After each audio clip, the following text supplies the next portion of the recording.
찬송가 183장 찬양 드리겠습니다.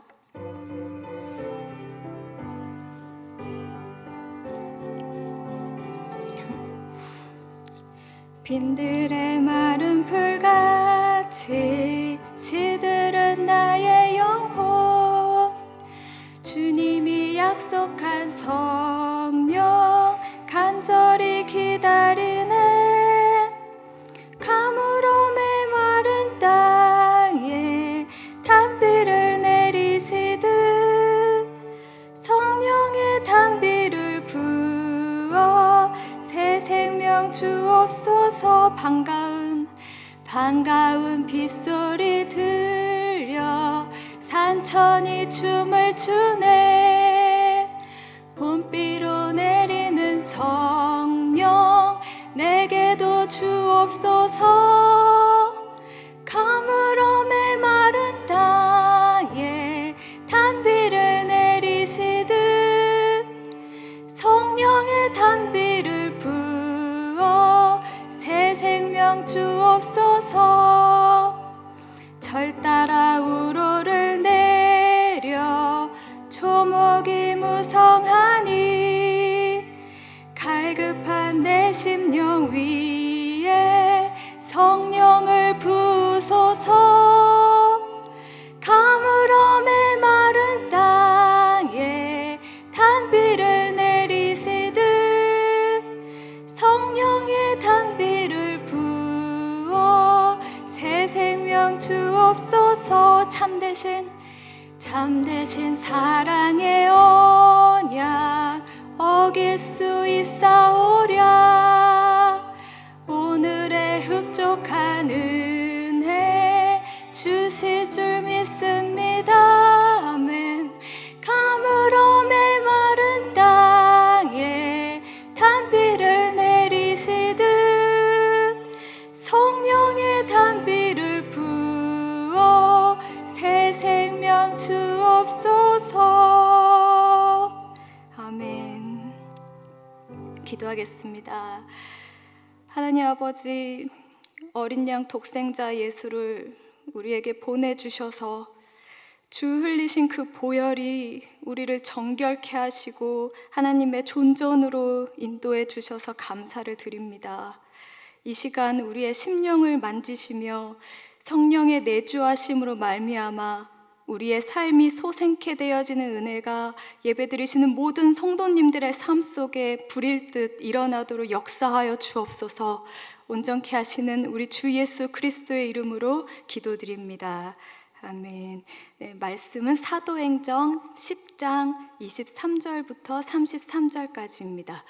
사도행전 10장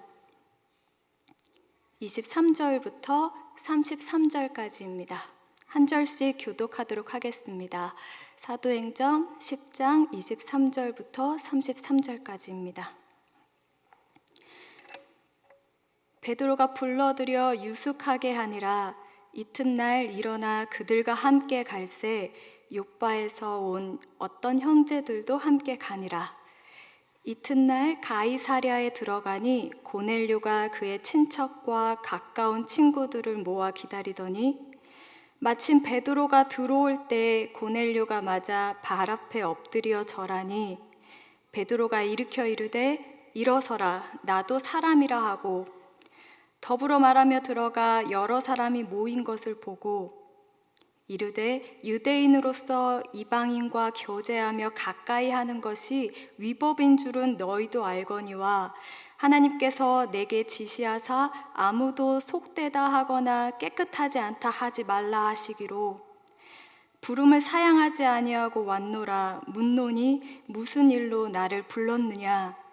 고넬료가 이르되 내가 나흘 전 이맘때까지 내 집에서 제9시 기도를 하는데 갑자기 한 사람이 빛난 옷을 입고 내 앞에 서서 말하되 고넬료야, 하나님이 내 기도를 들으시고 내 구제를 기억하셨으니 사람을 욥바에 보내어 베드로라 하는 시몬을 청하라. 그가 바닷가 무두장이 시몬의 집에 유숙하느니라 하시기로 내가 곧 당신에게 사람을 보내었는데 오셨으니 잘하였나이다. 이제 우리는 주께서 당신에게 명하신 모든 것을 듣고자 하여 다 하나님 앞에 있나이다. 아멘. 제가 어렸을 때 가장 좋아했던 책 중에 하나가 그 미국 작가 펄벅이 지은 돼지라는 책이었습니다. 작가 펄벅은 이런 말을 하였습니다. 가정은 나의 돼지이다. 나는 거기서 나의 정신적인 영양을 섭취하고 있다. 네, 이 짧은 한 문장의 말에서 가정, 그 가족의 의미와 가정이라는 것은 생산적인 힘을 발휘하는 그런 원천의 의미로 다가옴을 알 수 있습니다. 그런데 이것을 뒷받침해 줄 수 있는 근거로서 가족, 패밀리라는 단어는 그 라틴어 파뮈루스에서 온 말입니다. 그런데 파뮈루스라는 단어는 그 오늘날처럼 혈연 관계를 이루는 그런 가정 구성원을 이루는 그런 단어가 아니었습니다. 이 파뮈루스라는 단어는 그 뜻이 하인, 하면에서와 같이 노예 이런 뜻이기 때문입니다. 그 옛날 모축 시기의 그 노예들은 그 주인을 도와서 가축을 돌보는 일을 하고 집안 식구의 일원으로 취급되었습니다. 그런데 로마 시대에 들어와서는 이런 하인과 노예들이 더 이상 생산적인 존재가 되지 못합니다. 그 이유는 짧게 로마 역사 속에서 평민의 삶을 통해서 알 수 있습니다. 그 이유를 잠시 살펴보면 그 당시에 로마는 아주 작은 땅이었습니다. 그때 소아시아 지역, 우리가 잘 알고 있는 에베소 지역, 리디아 지역이라고 하는데요. 그쪽에 그리스인들이 살았는데 그쪽에 이제 인구 밀도가 높아지기 시작했습니다. 그래서 기근이 나자 이제 농작물이 부족 현상이 생기게 되고 이제 그래서 사람들이 선택한 결정은 추첨을 하는 거였습니다. 그래서 추첨을 해서 자신이 뽑히면 그 땅에 남는 것이고 추첨해서 뽑히지 못하면 추방을 당하는 것이었습니다. 그래서 그렇게 추방당한 자들은 배를 타고 지중해를 돌고 돌아서 이탈리아, 즉 로마 땅으로 들어오게 됩니다.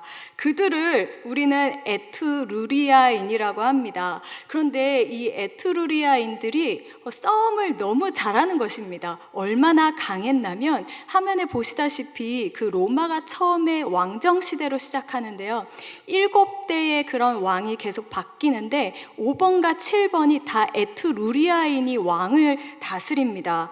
그러니 로마의 그 마지막 6대 왕은 이제 계속 에트루리아인이 왕이 되자 더 이상 이렇게 되면 로마가 지배받겠구나 생각해서 민회를 만들게 됩니다. 이 민회는 우리가 화면에서 보다시피 공화정 시대에 들어와서 저런 귀족층과 평민층으로 이루어진 그런 군사적인 것을 정책을 결정하고 그런 국가적인 정책을 결정하는데요. 저기에 원로원이라고 써있는 그 부분이 귀족들입니다. 그리고 그 귀족 중에서 2명을 뽑은 자들이 집정관이 됩니다. 그리고 나머지 평민, 이렇게 평민과 귀족이 다스리는 이 공화정 시대로 로마가 이제 그렇게 발달하게 됩니다. 그러면서 이 민회가 발달하는데요. 우리는 이 민회를 백민회라고 합니다. 그래서 오늘 말씀에 나오는 그 고넬료의 직업이 이 백민회와 관련되어 있습니다. 즉 백민회를 다스리는 자가 백부장이었던 것입니다. 이 백부장의 일은 로마 시대의 투표를 193표를 할 수 있었는데요. 그 중에 100명이 모인 한 조가 되어서 한 표를 낼 수 있습니다. 그 한 표가 193표의 한 표가 되는 것입니다. 이 일을 백부장의 일이 했던 것입니다. 그리고 전쟁에 나갈까 말까 그런 결정과 정책들을 결정하는 일을 이 백부장이 했던 것입니다. 이렇게 힘들게 지중해를 돌고 돌아서 와서 성도님들 힘드실 것 같지만 계속해서 그 말씀 이어지는 말씀에 은혜가 임하길 소망합니다. 이렇게 모인 투표수는 총 193표인데요. 거의 과반수가 귀족층의 표였습니다. 그러다 보니까 평민들은 정치에 참여하기는 하나 정치는 참여할 수 있으나 그 권리를 행사할 수가 없는 것입니다. 그래서 평민들이 화가 나서 파업을 합니다. 정치에 참여하지 못하면 그냥 전쟁에도 나가지 않겠다. 그래서 그렇게 파업을 하다 보니까 이제 귀족들은 그런 평민층을 타협을 하고 협상을 해서 결국에 평민들이 전쟁에 나가도록 도와줍니다. 그래서 화면에 보시면 그 어마어마한 땅이 다 로마 땅이 됩니다. 이것이 다 평민과 이제 나가서 전쟁을 하고 우리가 한 번쯤 들어봤던 포에니 전쟁, 한니발 전쟁 이런 걸 또 통해서 이 어마어마한 땅이 다 로마 땅이 되는 것입니다. 그런데 문제는 이렇게 정복한 나라의 농작물을 쉽게 얻다 보니까 이제 평민들이 자영업을 할 필요가 없게 된 것입니다. 그래서 따라서 하인과 노예들도 이제 그들이 설 자리를 잃어버리게 된 것입니다. 그래서 더 이상 생산적인 존재가 아니라 물건처럼 사고 파는 존재로 이렇게 취급되었습니다. 이러한 로마의 시대적 상황 속에서 왕정 시대를 거쳐서 여러 명이 다스리는 공화정 시대를 거쳐서 제국, 황제가 다스리는 그런 제국 시대로 오면서 이러한 시대적 상황 속에서 고넬료와 베드로는 서로 만나게 되는 장면이 오늘 말씀의 배경이 됩니다. 그래서 오늘 말씀에 나오는 고넬료와 베드로의 그 가운데 대화 가운데 성경이 말하는 가족의 개념과 범위에 관하여 사실 놀라운 것이 담겨져 있습니다. 그래서 헬라어 본문을 직역한 본문으로 한 절 한 절씩 깊이 묵상하면서 하나님께서 우리에게 허락하신 그런 가족에 대하여 생각하며 서로가 가족 구성원으로서 어떻게 행해야 하는지 깨닫고 결단하는 시간이 되어지길 소망합니다. 오늘 말씀을 보시면 23절에 그러므로 접속사가 다 거의 다 빠져 있는데요. 그러므로 베드로가 그들을 불러들여 대접했습니다. 여기서 그들은 고넬료가 보낸 사람들을 말합니다. 그들은 가이사랴에서 베드로가 있는 욥바로 온 것입니다. 지도를 보시면 가이사랴와 욥바는 직진거리로 한 50km 정도 되는 거리입니다. 그들이 가이사랴에서 욥바로 온 이유는 명확했습니다. 천사들의 지도를 받고 베드로를 고넬료의 집에 모시고 하나님께서 그에게 전달하실 그 말씀을 듣기 위함이었습니다. 이어서 24절을 직역해 보면 그러다가 그 이튿날에 그가 일어나 그들과 함께 출발하는데 욥바 출신 몇몇 형제들이 그와 함께 갔습니다. 그래서 그 다음 화면에 보시면 그래서 그 이튿날에 그가 가이사랴에 들어갔습니다. 한편, 여기서 한편이란 말이 빠져 있는데요. 한편 고넬료는 그들을 기다리고 있었습니다. 여기서 기다리고 있는다는 말씀은 계속해서 기다리고 있었다는 것입니다. 그의 일가 친척들과 절친한 친구들을 불러 모은 것입니다. 여기서 한편이라는 것이 굉장히 중요한데요. 왜냐하면 고넬료의 장면을 따로 보여주고 있기 때문입니다. 쉽게 생각하면 이제 베드로의 장면 그리고 고넬료의 장면 이렇게 각각의 상황을 동시에 보여주고 있는 말씀입니다. 25절 그리하여 베드로가 들어서게 되었을 때 고넬료가 그를 맞이하더니 납작 엎드려. 여기서 납작 엎드린다는 것은 완전히 엎드려진 상태를 말하는데요. 이것은 거의 그 숭배할 때 쓰는 단어입니다. 그리고 계속 절을 올렸습니다. 절한 상태로 있다는 것입니다. 26절 하니 베드로가 그를 일으키며 말했습니다. 일어나세요. 저 자신도 사람입니다. 이 말씀 구절에서는 학자들의 의견들이 많습니다. 그 납작 엎드리는 그 행위는 경배하는 행위이기 때문에 고넬료가 베드로를 신적인 존재로 여긴 것이다 라고 말을 하는 학자들도 있고요. 또 그 당시에 황제를 숭배했기 때문에 인간이 할 수 있는 그 최대한의 표현을 했다고도 말하는 학자들이 있습니다. 이 본문만으로 정확한 것은 알 수 없지만 베드로가 저 자신도 사람입니다라는 말을 통해서 그 베드로와 고넬료 사이에 무슨 어떠한 담, 계급관계, 또 이방인과 유대인의 모두 어떠한 그런 담들이 무너지는 순간을 우리가 볼 수 있습니다. 그래서 그 다음 접속사가 굉장히 중요합니다. 27절, 그러면서 저 또한 사람입니다. 그러면서 고넬료와 얘기를 주고받다가 이제 베드로가 서로 같은 공동체임을 말하면서 그러면서 이제 대화의 창이 열리기 시작합니다. 그렇게 들어갔더니 많은 이들이 모여 있는 것을 발견합니다. 28절, 그들에게 이릅니다. 여러분도 알고 있습니다. 타민족에게 가까이 하거나 다가가는 것이 유대 남자에게 허용되지 않는다는 것쯤은요. 여기서 타민족이란 것은 알로필로인데요. 다른 형제를 말하는 것입니다. 다른 형제라는 것은 여기서 다른 형제는 가족이 아니다라는 것입니다. 즉 유대인들에게 이방인들은 절대로 가족 구성원이나 가족의 의미조차로도 받아들일 수 없는 그런 민족이었습니다. 그런데도 제게 하나님께서 꼭 집어서 보여주셨습니다. 어떤 사람도 속되거나 더럽다고 말하지 말 것을요. 개역 성경에는 하나님이 지시하셨다라고 말하는데요. 여기서 지시하다라는 것은 보여주다라는 동사입니다. 그런데 이 보여주다라는 동사가 그냥 보여주다가 아니라 완전히 꼭 집어서 보여주고 있는 말입니다. 명확하게 보여주시고 계신 것입니다.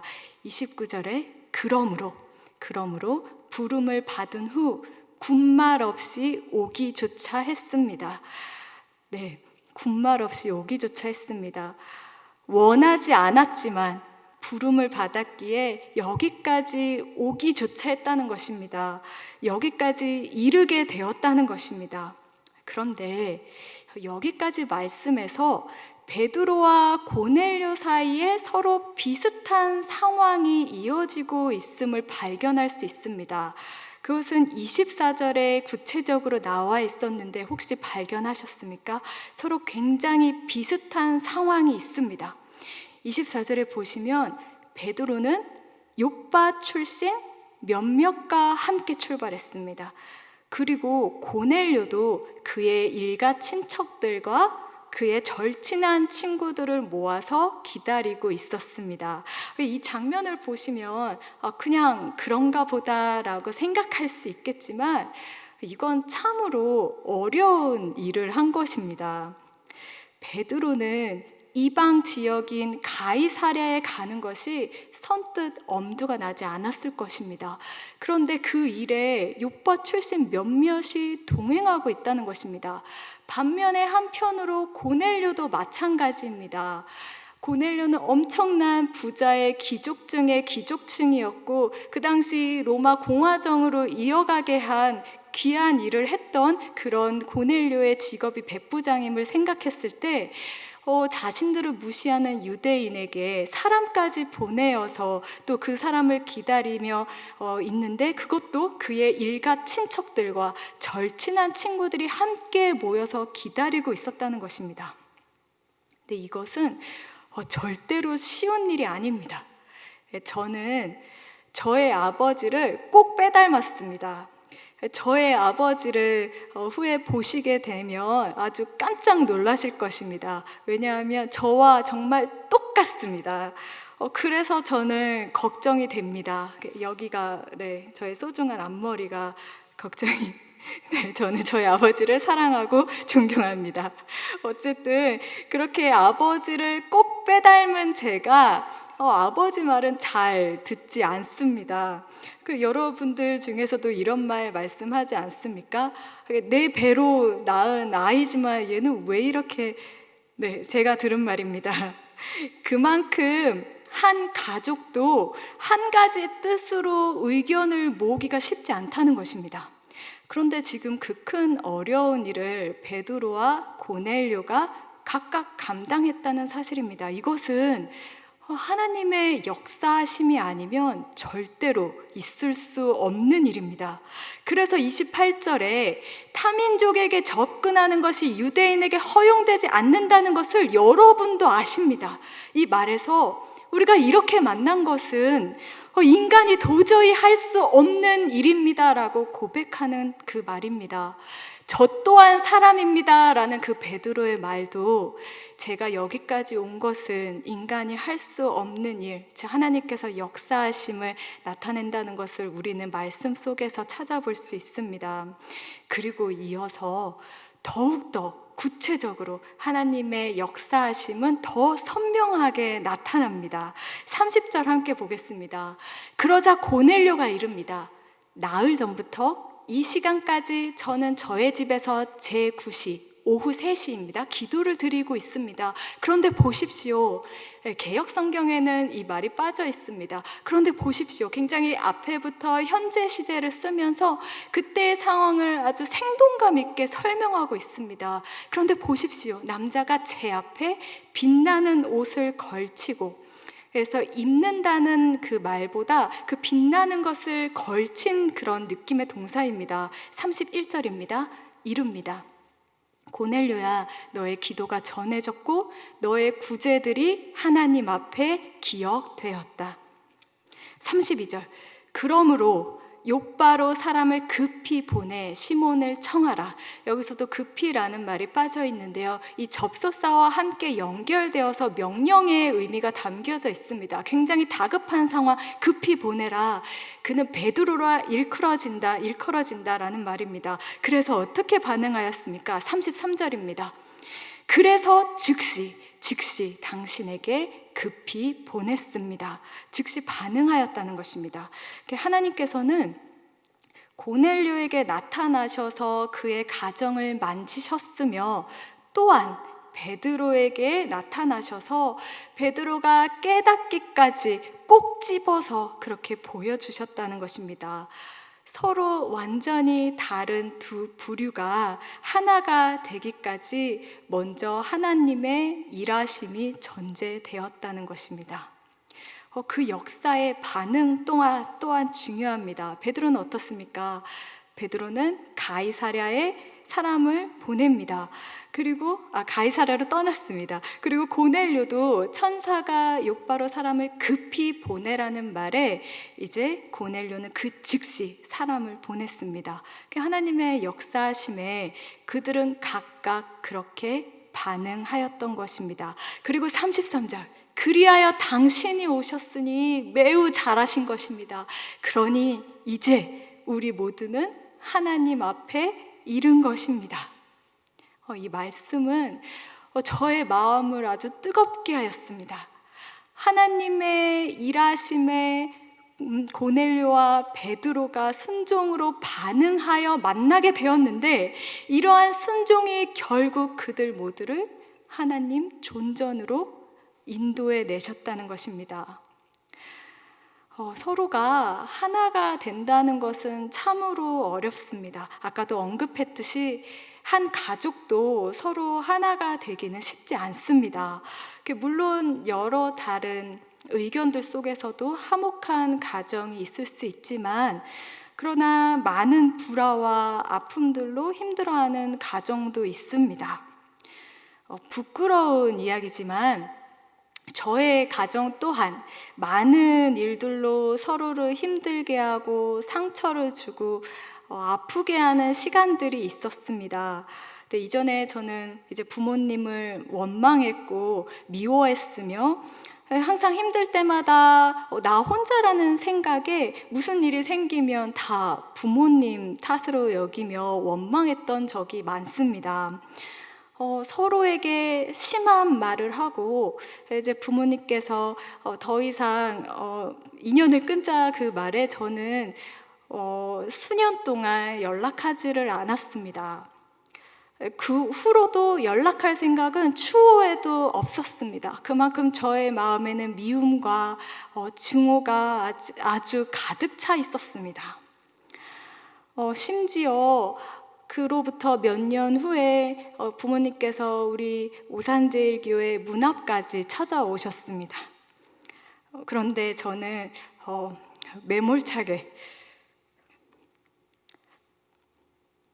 부모님을 돌려보냈습니다. 미안하다는 말에 제가 괜찮다고 하면 저는 그 순간 모든 저의 아픔들이 다 아무것도 아닌 것이 돼버리는 게 그렇게 두려웠습니다. 그러나 제가 하나님께 부름받은 자로 항상 그것이 짐이 되었고 늘 죄송했습니다. 마음의 미움을 지우고 용서하고 싶었지만 그것이 마음으로 되지 않아서 너무나 괴로웠습니다. 심지어 설교할 때마다 사랑과 용서를 말하는 그 죄책감으로 말미암아서 너무나 힘들었습니다. 이것은 가시처럼 우리 가족의 모든 삶을 찌르고 아프게 후벼파고 있었고 그렇게 서로를 힘들게 하고 있었습니다. 그러나 하나님은 그런 미움과 원망으로 점철되어 있던 저의 마음을 계속해서 만지셨고, 동일한 섭리로 우리 부모님의 마음 또한 하나님께서는 만지셨습니다.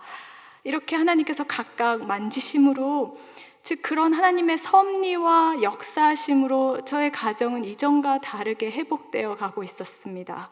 그 이후에 부모님 댁에 다녀왔는데 오래된 앨범의 사진을 보면서 이야기를 나누며 그런 모든 지나간 과거들을 얘기하며 또 그런 상처들이 이제는 웃으며 말할 수 있는 그런 시간들이 되었습니다.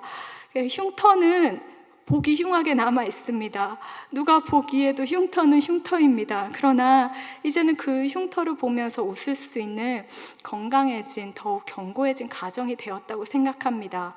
제가 말씀드리고 싶은 것은 인간이 할 수 없는 일에 하나님께서 역사하시고 계신다는 것입니다. 저의 가정뿐만 아니라 여러분의 가정 또한 그렇습니다.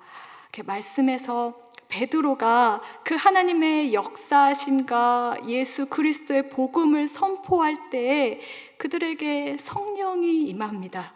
하나님께서는 모든 것을 이미 준비하시고 역사하시고 성령으로 하나 되게 하신 것입니다. 이것은 한 가족에만 국한하지 않습니다. 가정과 가정이 만나는 교회 공동체가 바로 그것입니다. 성령으로 하나 된 교회, 하나의 역사하심에, 하나님의 역사하심에 반응하며 결국 하나님께 이르게 되는 진정한 공동체, 이것이 진정한 가족입니다. 여러분, 꿀벌들은 꿀집 안에서 법칙대로 살아갑니다. 그러나 꿀벌들이 이제 밖으로 나오게 되면 제각각 자기가 원하는 꽃으로 막 날아갑니다. 어떤 벌은 자기가 좋아하는 아카시아 꽃으로, 또 어떤 벌은 밤나무로, 또 어떤 벌은 이쁜 민들레로 막 갑니다. 그래서 제각각 꿀 색깔이 다 다릅니다. 잡꿀이라고 하죠. 그런데 이렇게 각각의 꿀을 가진 벌들은 결국 모두 한 곳으로 돌아옵니다. 한 목적을 위해서 떠났던 벌들이 다시 한 곳에서 만나 자신들이 가져온 꿀을 다 모읍니다. 우리도 이와 같습니다.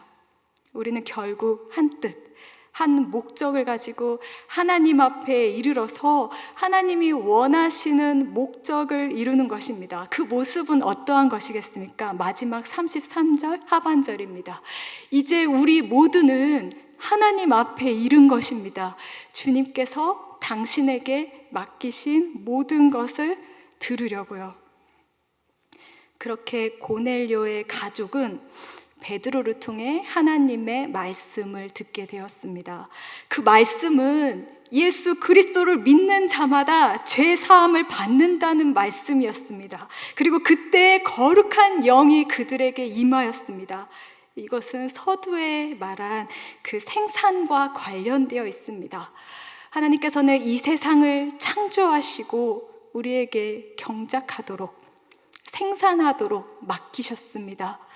우리는 어떻습니까? 죄로 말미암아 죽을 수밖에 없는 우리, 죄로 노예된, 죄로 하인된 우리를 하나님께서는 먼저 가족 삼아 주셨습니다. 절대 가족 삼아 줄 수 없는 그런 우리 죄로 늘 죄로 덮여있는 우리를, 그러나 하나님께서는 도저히 용서할 수 없는 우리를 매몰차게 그렇게 떠나셔야만 하는 그 하나님께서 그 죄로 죽을 수밖에 없는 우리를 먼저 가족 삼아주시고 자녀 삼아주셨다는 것입니다. 성령의 역사하심 속에 성령으로 맺을 수밖에 없는 생산을 우리에게 맡기셨다는 말씀입니다.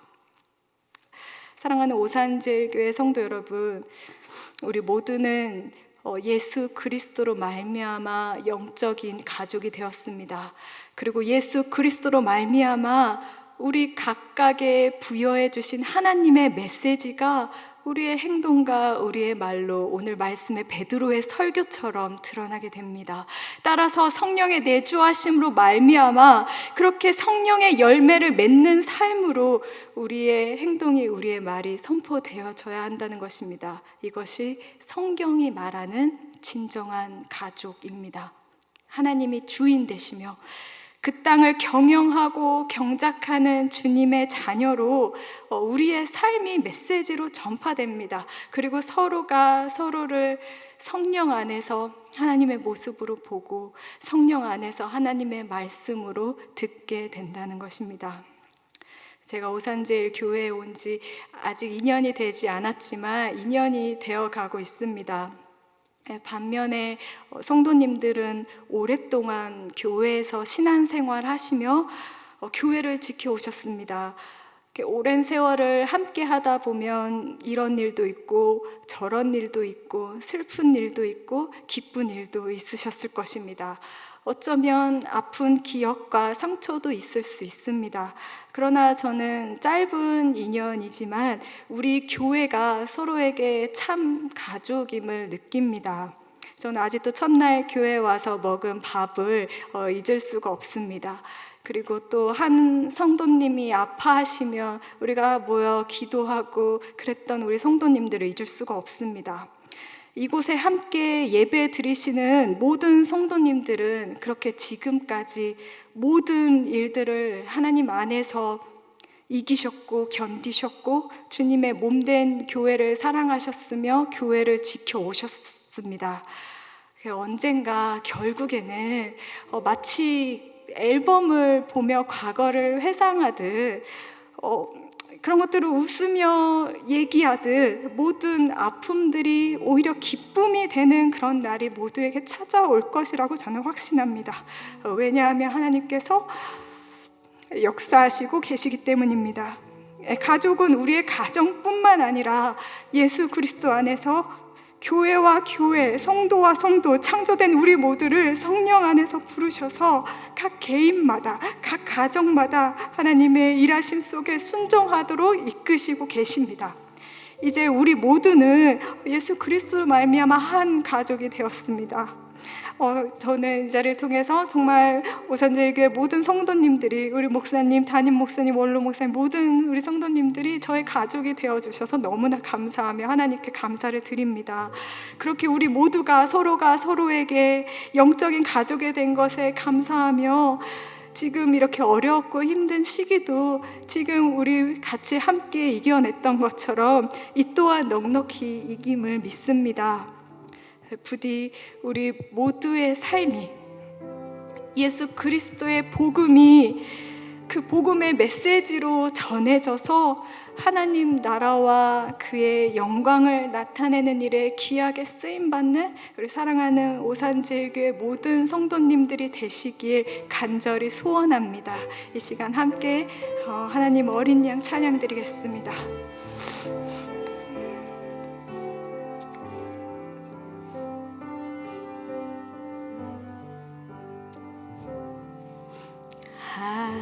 하나님 어린 양 독생자 예수 날 위해 죽으신 주님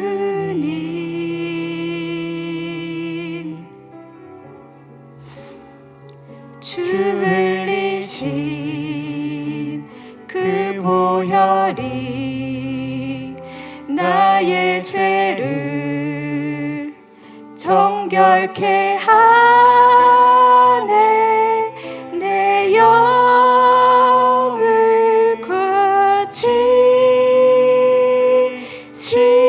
고치시네 송축하리라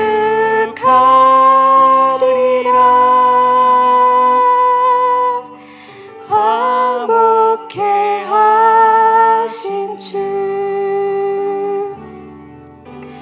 나의 모든 죄 깨끗게 하셨네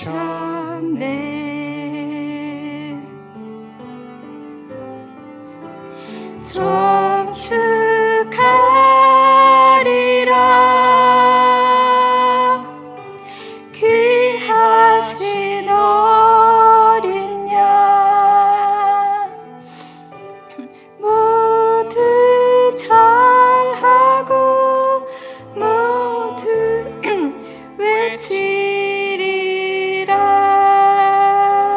하며 우리 말씀을 기억하며 우리 가정 삼아주신 교회를 위하여 또 원로 목사님과 사모님의 건강 위하여 우리 담임 목사님과 사모님의 가정 위하여 또 사역하시는 그 모든 것에 하나님께서 역사하심이 그 은혜가 더 힘이 펴지도록 믿음의 다음 세대를 위하여 또 위의 기도 제목들과 함께 기도하며 나아가겠습니다.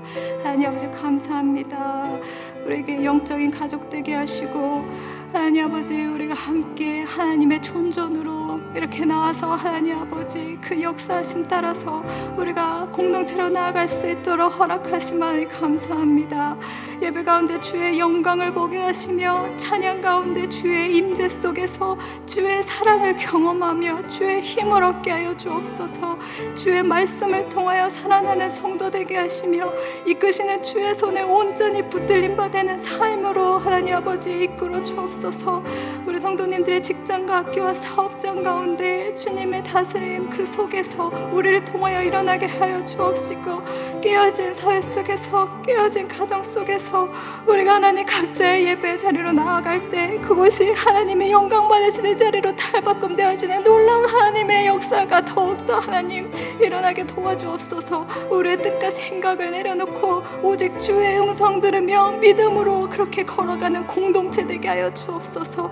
우리 원로 목사님과 우리 사모님의 건강 허락하여 주옵시고 우리 담임 목사님과 사모님의 가정과 또 우리 우선제일 교회가 다시 주님 바라보고 일어나서 함께 하나님 한 뜻으로 나아가게 도와주옵소서. 서로가 가족된 것을 감사하며 서로를 위로하며 서로를 위해 기도하며 우리의 모든 말과 행동이 하나님의 메시지가 되어서 그렇게 전달되어지고 서로가 듣는 하나님의 그런 영적인 공동체로 하나님 이끌어 주옵소서. 넉넉히 기게 하시며 하나님의 시간을 감당해내는 우리 되게 하여 주옵소서. 그래서 우리 교회를 통해서 만민이 하나님 알게 하여 주옵시고 주의 나라를 경험하는 자들로 주의 군대로 힘있게 발을 붙들어 주옵소서.